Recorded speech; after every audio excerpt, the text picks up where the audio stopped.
When Dr. Landsman conceived of this symposium, I think it's now a quarter of a century ago,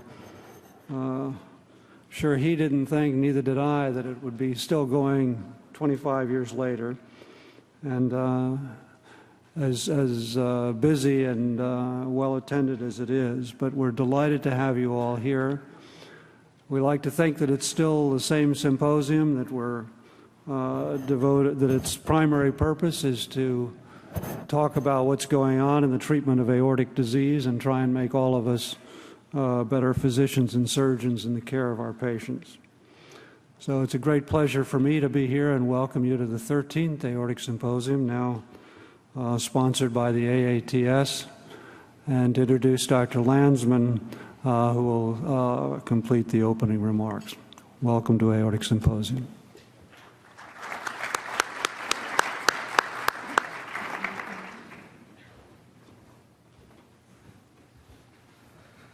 Well, thank you.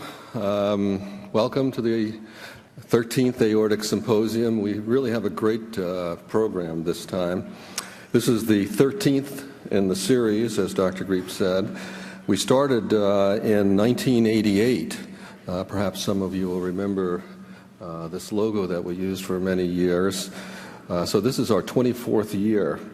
And starting in 2008, the symposium has been held under the auspices of the AATS. So this is our third meeting with the AATS.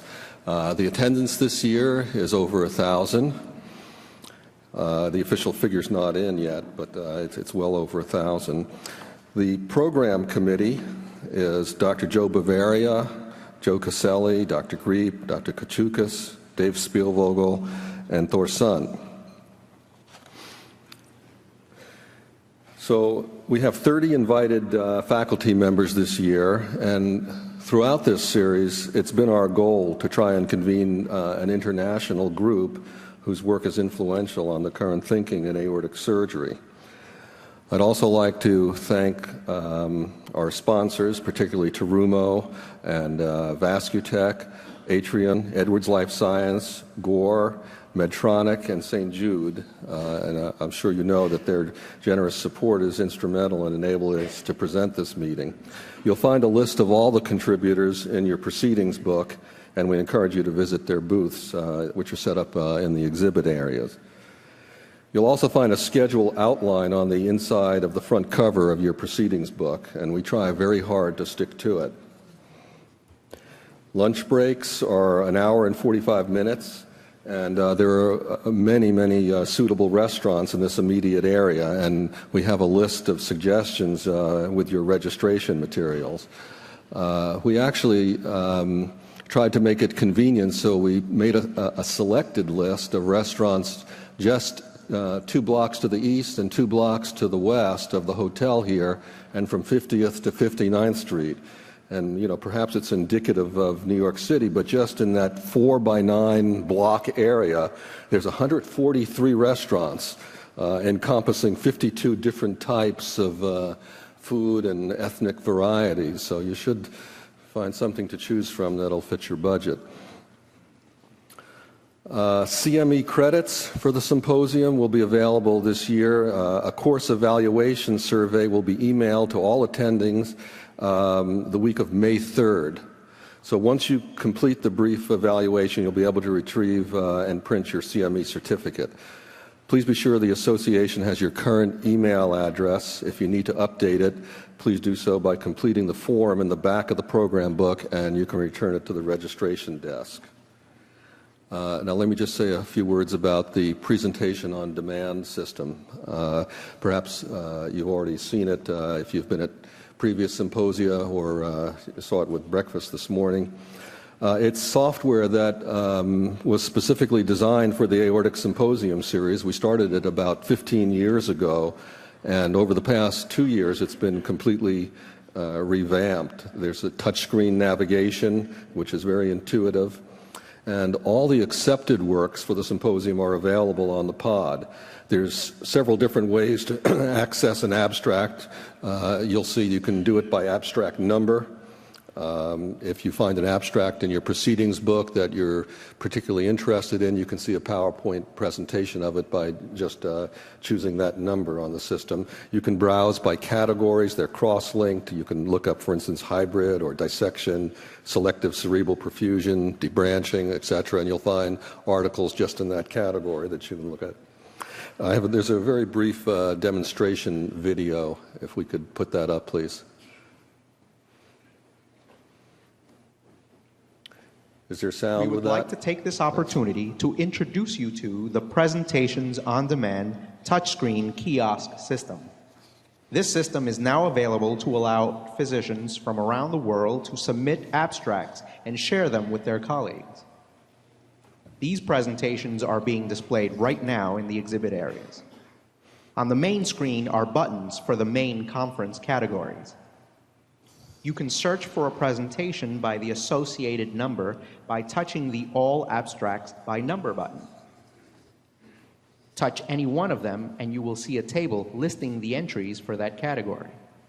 Touch the item in the table and... Well, I guess... Anyway, I think it's very intuitive. I think you get the idea. If anyone has any trouble navigating the system, there's a help desk in the back, and we've hired several 5-year-olds that will be able to help you.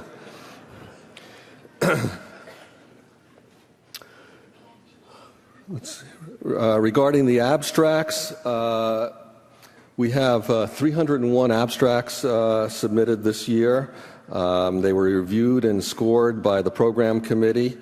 In terms of recognition or awards, for sheer volume of excellent abstracts, we have 3 contenders. We have Dr. Estera, Miller, Safi, and his group from Houston. Sent in quite a few. Dr. Bavaria, Zito, Desai, Pochettino. I'm not even going to try. Dr. V at the University of Pennsylvania. And Martin Misfeld and Dr. Moore and his group from Leipzig, they all submitted over a dozen abstracts. We selected 11 for formal presentation at the podium here in the plenary sessions. And then another level of recognition that you'll see is what we call plenary citation. There were 20 abstracts in that category. And we'll highlight about 2 slides. The moderator will do that at each relevant session. These are already available on the web. For those of you with iPods, you see the address at the bottom of the slide there, and they're also available on the pod system. And then the next level is the editor's choice. There are 36 of those, and they're also available on the web and the pod system. The entire symposium will be available soon. If you keep checking at the AATS site, it'll be available as a webcast. You probably know that the proceedings of the last symposium were published in the Journal of Thoracic and Cardiovascular Surgery, and we will do that again this time.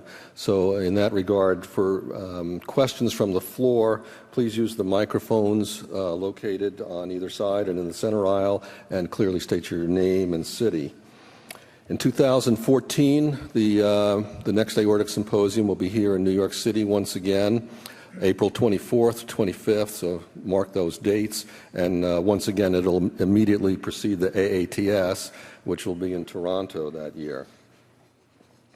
Just some comments to the presenters and moderators. For the SAS, please stop by the speaker ready room well in advance of your talk and submit and review any AV material with the staff.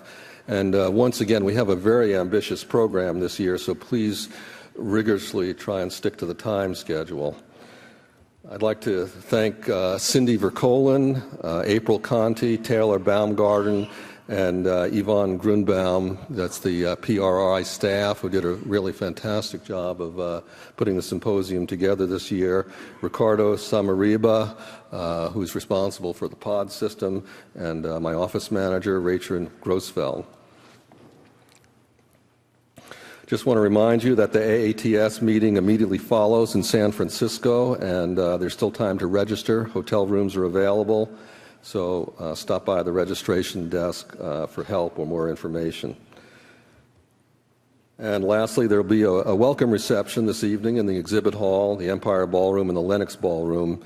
That's immediately following session 4, the panel discussion at 6 p.m. So we invite everyone to attend. It should be a nice social event.